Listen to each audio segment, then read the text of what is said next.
Doc. Unang salang mo din ba sa dialysis? Or isang relative ng patient na magdadialysis sa unang pagkakataon? Pero bago yan, ako nga po pala si Nurse Sandy, ang inyong nurse sa kidneys. 13 taon na akong dialysis nurse.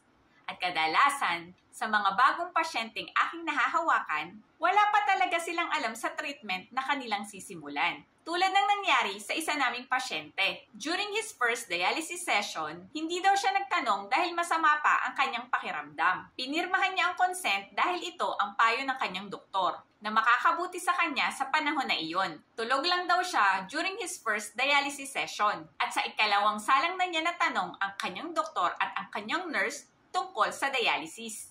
Kaya naman ngayon ay tatalakayin natin ang mga importanteng impormasyon sa unang dialysis session. Kapag unang dialysis, maaalala nyo na kinuhanan kayo ng inyong nephrologist ng hemodialysis consent at catheter insertion consent. Ine-explain muna ng doktor kung bakit kayo kailangang isalang na at ano ang maaaring komplikasyon na maaari mong maranasan during your dialysis. Kapag ikaw o ang inyong relative ay pumayag na, maaari nyo na itong pirmahan. Hindi lahat ng relatibo ay maaaring magpirma para sa pasyente. Ang mga immediate family member lang tulad ng asawa, nanay, tatay, ate, kuya, at anak at a legal age lamang ang maaaring pumirma. Ang dialysis consent dito sa aming lugar ay valid lamang sa loob ng 1 taon. Kapag ito ay lagpas 1 taon na, kinakailangan na itong i-renew. Ibig sabihin, kailangan na ulit kayong pumirma ng bagong hemodialysis consent. Pagkatapos na mapirmahan ang dialysis consent at catheter insertion consent, lalagyan na kayo ng tubo o catheter ng inyong doktor. Kapag tapos na kayong lagyan, magre-request ang doktor ng x-ray upang i-check muna kung tama ang placement ng inyong catheter upang makumpirma din kung safe nang gamitin ang inyong access.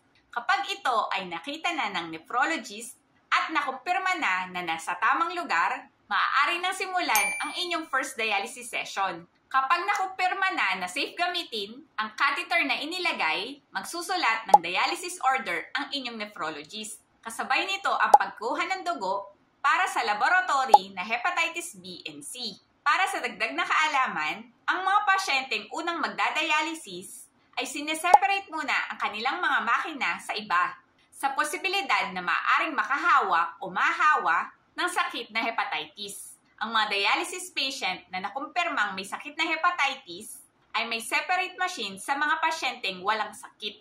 Ang dialysis order naman sa unang salang ay iba kesa sa mga regular na pasyente. Ang unang dialysis ay kailangang may mabagal na ikot ng makina sa maikling oras upang hindi mabigla ang katawan ng pasyente, ngunit sa magkakasunod na araw. Kadalasan itong ginagawa ng 3 beses na magkakasunod na araw, depende sa kondisyon ng pasyente. Ang ikot ng inyong dugo ay mabagal lamang, 150 to 200, at ang dialysis flow ay 300 ml per minute lamang. Ito ay tinatawag na SLED, o Sustained Low Efficiency Dialysis. Ang oras ay kadalasang 2 to 3 hours lamang upang hindi mabigla ang inyong katawan. Ang hatak ay depende sa inyong kondisyon. Maaaring malaki kung hingal, manas o may tubig sa baga, o maliit depende sa inyong kondisyon. Ang dialyzer during first dialysis session ay kadalasang maliit lamang upang suportahan ang inyong kondisyon at hindi pagagamit ng heparin dahil sa maikling oras lang ng salang. May komplikasyon kasi na tinatawag na DDS o Dialysis Disequilibrium Syndrome kapag bago pa lang na nagdadialysis. Ito ay ang mabilis na pagbaba ng BUN, basura sa dugo, o urea level sa dugo kesa sa utak habang nagdadialysis na maaaring maging sanhi ng cerebral edema o brain swelling na may signs and symptoms na pagsakit ng ulo, pagsusuka o feeling masusuka, pagkahilo, seizure o pagkawala ng malay. Kaya napakahalaga na ma-monitor ng tama ang mga pasyenteng unang nagdadialysis upang ito ay maiwasan. Dahil naniniwala ako na napakahalaga ng dialysis sa mga taong may sira na ang kanilang mga bato. Dahil ito ang nagdurugtong ng kanilang buhay. Dahil ang kalaban natin dito ay ang mga life-threatening complications na maaaring maranasan ng mga taong hindi pa nagdadialysis sa kadahilan ng unti-unting nilalason ang kanilang dugo dahil sa mga toxic products na naiipon sa kanilang katawan na nauuwi sa emergency dialysis. Kaya kung isa ka ring health advocate, join me in our group, Usapang Healthy and Wealthy PH. Doon ay magsama-sama tayong magbahagi ng ating mga mumunting nalalaman kung paano alagaan ang ating kalusugan para sa ikauunlad ng ating pamumuhay. I hope nakatulong ang video na ito sa inyo. At paki-comment mo naman dyan sa baba ang salitang unang salang kung naitawid ko ng maayos ang mensahe ng video na ito. Ayun lamang po muna. Hanggang dito na lang. Please like, share, and follow nyo na rin.